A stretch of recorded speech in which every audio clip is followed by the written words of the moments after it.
I just wanted a donor, not a daughter who'd find him. Mommy, I think I found him, and he has abs? That's what my 8-year-old daughter squealed while holding my phone, completely unaware that she just opened the door to the biggest mistake or miracle of my life. It was supposed to be a one-night stand. No strings, no name. Just a night of release after a broken engagement and 2 bottles of cheap Pinot Noir. But 8 years later, my daughter had questions. And apparently she had Google too. If you find value in real stories told with clarity and truth, make sure to subscribe to stay informed with Left Woman Loud. Present, when the past showed up in my browser history. I was halfway through folding laundry when Zoe screamed from the living room, "Mom, look, this guy looks just like me, and he's a fitness coach in Atlanta." I grabbed the phone. There he was, Marcus Kane, trainer, podcast host, Daddy Fit founder. Same jawline, same eyes, and a dimple that used to sit on my pillow. My stomach dropped. I hadn't said his name in 8 years, and now my daughter had found him. On TikTok. Flashback, the night I met Marcus. It was a hotel bar. My bachelorette weekend turned meltdown. He was charming, older, quiet. We didn't exchange numbers, didn't even share last names. We just existed for one night in each other's loneliness. I left before sunrise. Pregnancy test 2 weeks later, and I told no one, not even him. The promise I made to myself. I'll raise her alone, no drama, no fathers, no expectations. And I did. Zoe had love. She had music lessons. She had bedtime stories and therapy fun jars and pancakes shaped like stars. She didn't need a dad. Until now. The Google spiral. Zoe had used AI face search to match her school photo to images online. It led her to Marcus, then to his Instagram, then to a podcast episode titled, "I Regret Nothing Except the One I Lost Track of." She played it, and there it was, his voice. I met someone once. We never exchanged names, but I swear I still think about her. She had sadness in her smile. And I wonder if she's okay, and if she ever had a kid. "Mommy, should we call him?" Zoe was already typing a DM. I snatched the phone, but it was too late. The message sent, "Hi, I think you might be my dad," from the hotel in Charlotte. I stared at the screen, frozen, because what she didn't know was Marcus wasn't just my one-night stand. He was the only man I'd ever loved, even if I never told him. He replied with one sentence, "Tell me where you are. I'm on my way." I stared at the message like it was a ghost. A full sentence, no hesitation, no awkward, "Who are you?" Just, "Tell me where you are. I'm on my way." And for a second, I wanted to delete everything and pretend none of it had happened. But Zoe was bouncing on the couch like she'd just found Santa Claus's private number. "He's coming, right? You have to let him meet me." She had no idea what she was asking. The lie I built my life around. For 8 years, I told everyone Zoe was a private choice. No one knew I'd met her father at a hotel bar in Charlotte. No one knew I still had the napkin he wrote nothing on, just a smiley face and a room number. And definitely no one knew I still dreamed about that night. What we said, what we didn't. How it ended before it ever really began. The DM conversation began. I took Zoe's phone and messaged again, this time as me. Me. "Hi, this is her mom. I think maybe we should talk. Alone first. Marcus, is it really you? The woman from Charlotte? I swear I've looked for you for years." Me. I didn't want to be found. Marcus. Too late. Then he sent a photo of himself, holding up a sign that said, "Is this finally real?" Zoe's plan to ruin my life or fix it? By the next morning, Zoe had cleaned the apartment, baked, burned cookies, and printed out a welcome sign that read, "Hi, hot six-pack dad." I almost fainted. "You can't call him that," I scolded. "But he has a six-pack," she shrugged. "And you liked it first." Meanwhile, I spiraled. I scrubbed the house, tried on 6 outfits, ended up in sweatpants, then changed again. What do you wear when the man you ghosted, the father of your child, is about to meet you and the kid for the first time in your IKEA-furnished apartment with a hot six-pack dad sign taped to the fridge? And then the knock. I didn't breathe. Zoe ran to the door, swung it open, and there he was. Marcus. Same eyes, same calm, same quiet heat under that damn hoodie. He knelt down slowly. Zoe tilted her head. "You really look like me," he said softly. And Zoe, because she's Zoe, reached out and touched his face. "You're real," she whispered. "Can I hug you?" he asked, but he wasn't looking at her. He was looking at me. I nodded. Once. And when he pulled me into that hug, 8 years collapsed into a single heartbeat. What he didn't know was I wasn't ready. And he wasn't just here for Zoe. He was about to change everything. He stayed for dinner and slipped me a note that said, "I never got over you." We sat around my tiny kitchen table like it was Thanksgiving, and none of us had a secret. Zoe had set a mood, plastic fairy lights, paper plates, and the burned cookies she called homemade dessert trauma. Marcus smiled through every bite, listened to every story, watched her like she was some kind of miracle. And she was. But the real miracle, he hadn't left yet. His eyes kept finding me. Between chicken thighs and cornbread, he kept glancing up. Not hungry, just locked in. I asked about his life. He told me about his gym, the podcast, the foundation he started for fatherless boys. Said he always wondered what kind of dad he'd be, if someone ever gave him the chance. Zoe leaned over and said, "I give you the chance." Just like that. No filter, no fear. And his eyes glossed. Just a little. The note. It was folded under my water glass, pressed neatly, familiar handwriting. "I never got over you. That night, the way you left. And now I'm afraid to want this. Because I want it so bad." I read it twice. Then again after he left, after Zoe passed out from excitement and sugar. I cried. Not because I missed him, but because I didn't realize how much of me had gone quiet the day I left him behind. Flashback. The goodbye that never happened. I didn't slip out of his bed. I ran. He had reached out for me while half asleep, murmured something I pretended not to hear. It sounded like, "Stay." But I had nothing to stay for. No plan, no control, no right, I thought. So I disappeared before the sun came up. The guilt I never shook. I told myself Zoe didn't need a father because I didn't need a man, but I was lying. I didn't tell Marcus because I was scared that he might not want her, or worse, that he would, and it would break me, because I'd see him, want her, love her, and I'd still be the girl who walked away. He texted later that night, "I know this is a lot, but I want to try, even if it's messy, even if you hate me sometimes.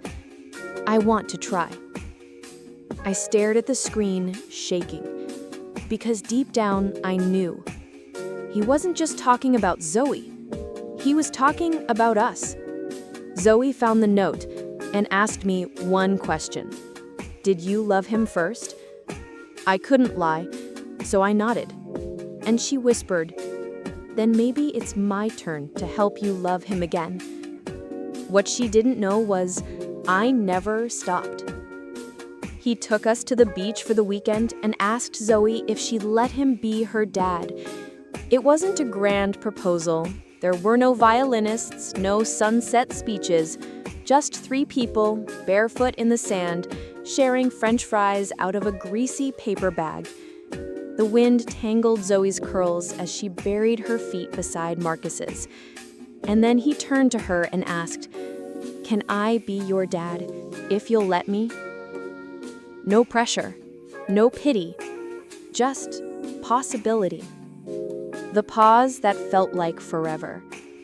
Zoe blinked, tilted her head, then she picked up a seashell, handed it to him, and said, "This is yours now. I only give those to family." Marcus closed his eyes, not to cry, to breathe, because I think in that moment, he finally let himself believe it was real. Watching them was beautiful and terrifying. She held his hand like she'd been doing it forever. He carried her on his shoulders like no time had been lost, and I watched from behind, heart cracking open in slow motion, because love was happening. Not between him and me, not yet, between him and her. And I didn't know if I had the courage to let them both in. The night walk. Zoe fell asleep in the hotel bed, curled around her stuffed flamingo. Marcus and I walked the shoreline in silence. Then he said, "I've missed every first word, every scraped knee, every birthday, and somehow she still gave me a shell." I wanted to say sorry, but sorry wasn't enough. So I said the only truth I had left. I didn't know how to give her a father without losing myself. He stopped. "You didn't lose yourself. You raised her with all of you. But now, maybe you don't have to do it alone." The moment I let him hold my hand, it was small, quiet, but everything shifted. His thumb brushed mine, and I didn't pull away, because maybe this wasn't the end of a one-night stand. Maybe this was the start of something that was never supposed to end. He booked a return flight, but left the seat next to his empty. He didn't ask. He just slipped the itinerary into my purse before we left the beach. Zoe found it, pointed. "Are we going with him?" I didn't answer, because deep down I knew if I said yes, it wouldn't just be a trip. It would be the beginning of our real family. We flew with him to Atlanta, and I met the woman who nearly became his wife. "Does she know about us?" I asked as we stepped off the plane. Marcus hesitated, just long enough for me to know. He hadn't told her, not all of it. And her? She was waiting at the terminal. Tall, elegant, nails done in gloss pink, and the kind of posture that said she thought she was still the leading lady. She wasn't rude, she was worse. Polite. "Hi, I'm Simone," she said, offering her hand with a smile that didn't touch her eyes.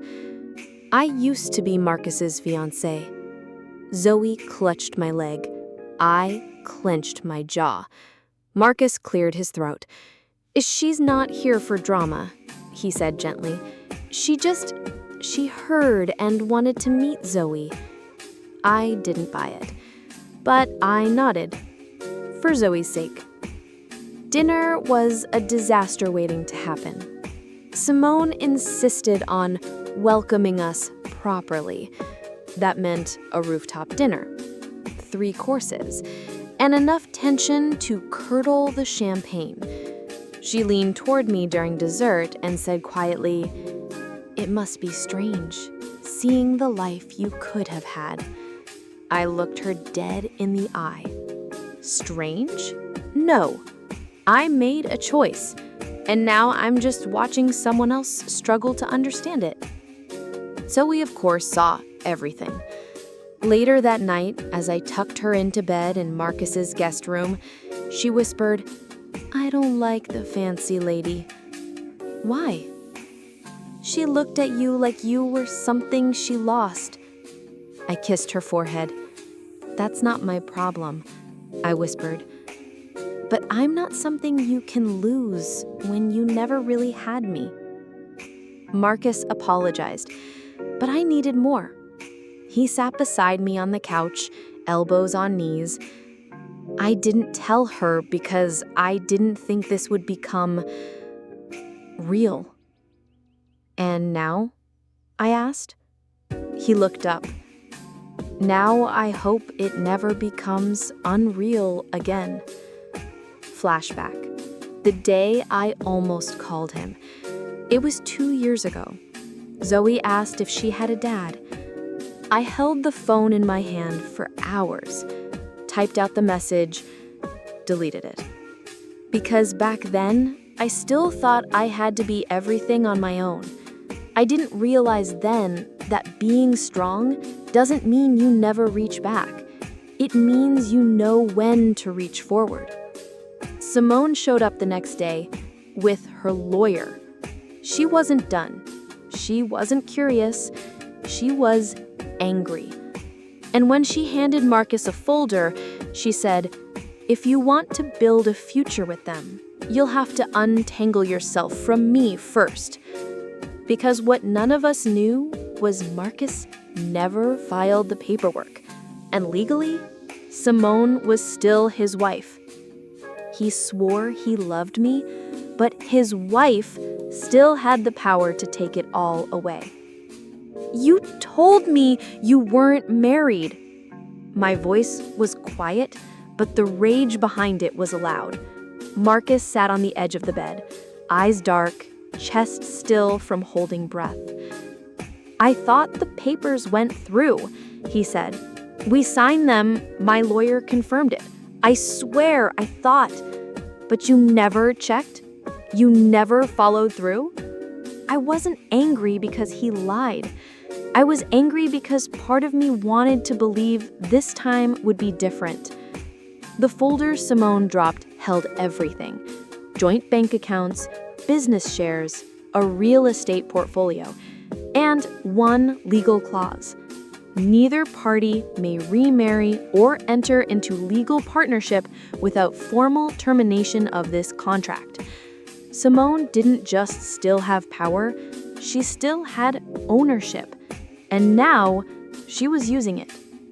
Zoe heard us fighting. She didn't come in. She just slid a note under the door. It said, "Don't fight. Just pick me, please." I broke. Right there. Because no child should have to beg not to be collateral damage. Flashback, the first time I ever felt owned. It was years ago, with my ex-fiancé. He said, "If you leave, you will have nothing because you are nothing without me." That night, I left. That night, I chose freedom. And now I was staring at another man I cared about. Another man who had unintentionally put me back in a place I swore I'd never return to. Tied, trapped. Not because of him, but because of her. Marcus made a choice. The next morning, I woke up to silence. He was gone.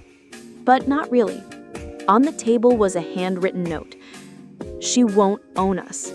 I'm fixing this. For Zoe, for you, for me. Give me 1 week. If I don't come back clean, I won't come back at all." And beside it, his wedding ring and a small velvet box, unopened. A week of silence. No calls, no texts, no sign. Zoe cried herself to sleep the third night. I nearly called him the fifth, but I didn't. Because if he was going to fight for us, He had to do it without me holding his hand. On day 7, Simone called me herself. Her voice was cool, sharper than ever. She said, "He's not coming back. He signed everything over. The gyms, the podcast, the brand, all of it. For you." And then she paused. "But you should know, I didn't ask for that. I asked for him to choose. And he did." Click. My hands shook. Because if what she said was true, then Marcus had just lost everything for us. He walked away from his empire and showed up at my doorstep with nothing but a backpack and a tired smile. Marcus, no more Daddy Fit, no more podcast, no more brand deals or sponsorships. He'd signed it all away, every single thing with his name on it, because he wanted something else, something real. He looked at me like I was still home. "I don't have a business anymore," he said. "I don't care," I replied. "I don't have money. I didn't fall in love with a wallet. I don't even have a place to stay." I opened the door. "You do now." Zoe screamed like it was Christmas. She tackled him with tears in her eyes and joy in her scream. "You came back." He nodded, holding her close. "I told you I'd try, and I don't break promises to my daughter." That was the first time he'd said it out loud. My daughter. Zoe didn't correct him. She just hugged him tighter. Flashback. Why he walked away. He told me everything that night. Simone offered a deal. Stay married, keep the empire, be silent, or sign it all over. Erase himself from the empire he built, and finally be free. He didn't hesitate. "I wanted you both more than I wanted to be powerful," he said. We slept on the couch, together, not as lovers, but as survivors. Zoe fell asleep between us, head on his chest, fingers wrapped around my hand. It wasn't romantic. It wasn't perfect. It was real. And I realized I wasn't scared anymore. Not of being left, not of being chosen, not of starting again. The next morning, we ate pancakes without rules. No plates, no shirts, just syrup, stories, and a future we weren't afraid of anymore. Zoe looked up mid-bite and said, "Can we keep him?" Marcus laughed. "I was hoping you'd ask that." Then he turned to me, softer this time. "Can I stay? Not as a guest, not as a visitor, but as your partner, as her father, and if you'll let me, as your family." I said yes, and then he opened the box he'd left behind. The velvet box, the one I never dared to open. He held it out. Inside wasn't a ring, not yet. Inside was a silver necklace, a locket, with 2 photos, one of me from that night in Charlotte, and one of Zoe taken from my Instagram. "I've been carrying you both this whole time," he said. And for the first time in years, I let someone carry me. We tried to be a family until Zoe's real question broke everything. For 3 weeks, it was magic. Late breakfasts, pillow forts, movie nights with all the lights off and all the hearts wide open. Marcus was learning how to braid. I was learning how to let go. And Zoe, she was finally getting something she never dared ask for, a full family. But magic doesn't stay quiet forever, especially when kids get old enough to ask the one question you never prepared for. Zoe sat between us on the couch and just asked it. "Why didn't you tell him about me when I was born?" Marcus froze. I did too. She was staring at me, not him, not the man who missed her first steps. Me, the woman who kept her world small, to keep it safe. I tried to answer, but nothing felt enough. I was scared. I didn't know what he'd do. I didn't want to ruin what we had. All true, all hollow. Zoe's eyes filled. I just wanted to know him sooner. And that's when Marcus stood up, silent. He didn't speak to me that night. He just sat in the kitchen, staring at nothing. Flashback, the night I almost called him, again. Zoe had a fever. She was 6. It scared me so bad I shook. I remember holding my phone, scrolling to his name, pausing on send. But I didn't, because I thought, if I let him in during the bad parts, he wouldn't stay for the rest. Now I know he could have. The next morning he packed a bag, not all of it, just enough. To clear my head, he said. Zoe asked, "Did I say something wrong?" He shook his head, kissed her hand. "No, baby, you said something brave." I followed him outside. I grabbed his arm. "Don't punish her because I was scared." He looked at me, tears close, but not falling. "I'm not leaving forever, but I need to forgive you. And I don't know how to do that while pretending like this doesn't hurt." Zoe wrote him a letter, and I found her sneaking it into his bag. It said, "Even if you're mad at mommy, I still want you to be my daddy. You're really good at it. Please come back." I slipped the letter deeper into his backpack and whispered, "She's stronger than both of us." What he didn't know was that I'd already written a letter too. But mine said, "I'll wait, as long as it takes, for you, for us." He came back, and this time he wasn't asking for a place in our life. He was offering one. It was raining. Zoe was coloring by the window, humming that off-key little tune she always made up when she missed someone. I was pretending to clean. Really, I was watching the door like it might breathe. It had been 9 days. No texts, no calls, until there was a knock. And when I opened the door, there he was, drenched, breathless, carrying nothing but Zoe's letter and a small wooden box. He didn't say "I'm sorry," he said something better. "I read it 10 times, he said, holding up the folded letter. "She forgave me in 3 sentences. It took me 9 days. That says everything." I stepped aside, but he didn't walk in yet. He said, "Before I come back, I need you to understand something." Then he opened the wooden box. Inside, a house key, 3 rings, and a signed letter from his lawyer. 1 ring for Zoe, with a heart-shaped stone she'd picked out weeks ago. 1 promise band, for me. 1 simple silver ring, for himself.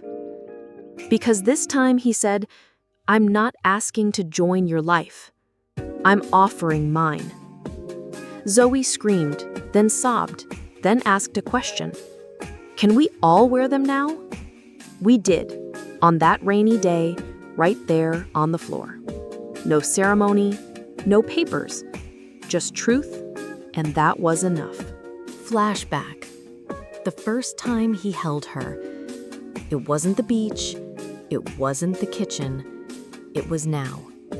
Fully, finally, forever. Zoe tucked under one arm, me in the other, and the future wide open ahead of us.